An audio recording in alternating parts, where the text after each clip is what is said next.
So Monday afternoon, as I was driving home, I got real excited about an idea I had for another one of these videos. I wanted to highlight Sunday night's future markets and the big decline that it showed because of the trade talks and tariff war talk that came out over the weekend.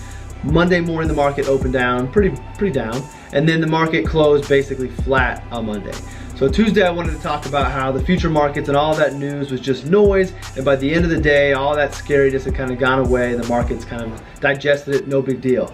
But then Tuesday happened and the market was down pretty big. The sell-off accelerated and all these headlines were going off, so I decided to push that video to the side and scrap it at the time because we could make the connection that Sunday night's news just took till Tuesday to come through, and I just didn't feel like it was good timing. But as I thought about it some more and kind of looked at things today, I realized despite that headline and the futures markets Sunday night and yesterday's sell-off, we're only 2% off of the all-time highs.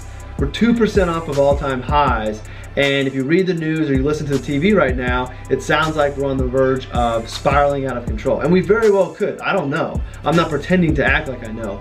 But the reality of it is, after some headlines that have historically moved the markets over the last year, I've been talking about China and the US and the trade war for at least the last 9 months on my mixtapes on the weekend review videos. That's not anything new. They always are moving the markets. They're overreacting to the up or to the downside, and then we find out what's real because our source that's going to move the market is Twitter, and then we just digest it all and things kind of settle back.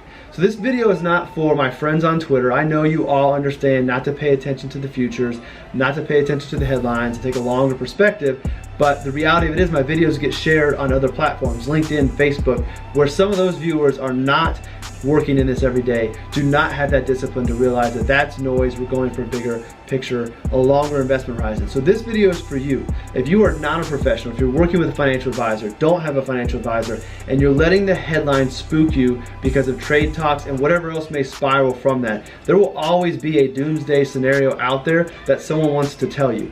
Whether it be the trade war and what that could do, or China buying up all the gold that's going to throw off the US dollar, or the US dollar may go back to the gold standard, we have all this debt. There's always going to be some type of headline that's going to make you want to overreact and sell, which will probably be the wrong decision. So take it from this week's example of the news Sunday night spilling into Monday, and by the end of the day being digested. I've also been highlighting over the last few weeks, whenever I can, the headlines from the beginning of the week to the end of the week and how they're at the other end of the spectrum from each other. So usually it's we start out with negative news and by the end of the week it's positive, or vice versa. So headlines are there to drive eyes to the article, to the TV station for ratings and for advertising dollars. They're not there to drive somebody's financial plan and guide them to make good decisions.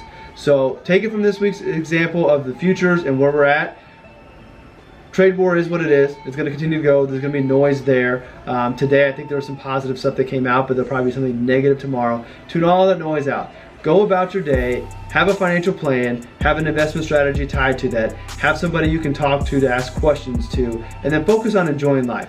Work hard, take care of yourself, exercise, spend time with your family, tune out all that noise, and trust that in the long run, your plan and your strategy, if you're working with somebody, or if you're a do-it-yourselfer, is going to work out for you. So tune that noise out. We're 2% from all-time highs as I stand here today, Wednesday, May 8th. So if you're watching this later on, maybe we're higher than the highs or we're lower. But today, as I talk right now, after all that scary news and the way the headlines are running right now, we're just 2% from all-time highs, which should not be something that makes you lose any sleep or overreact. So thanks for listening to me ramble. I'll talk to you all in the next video.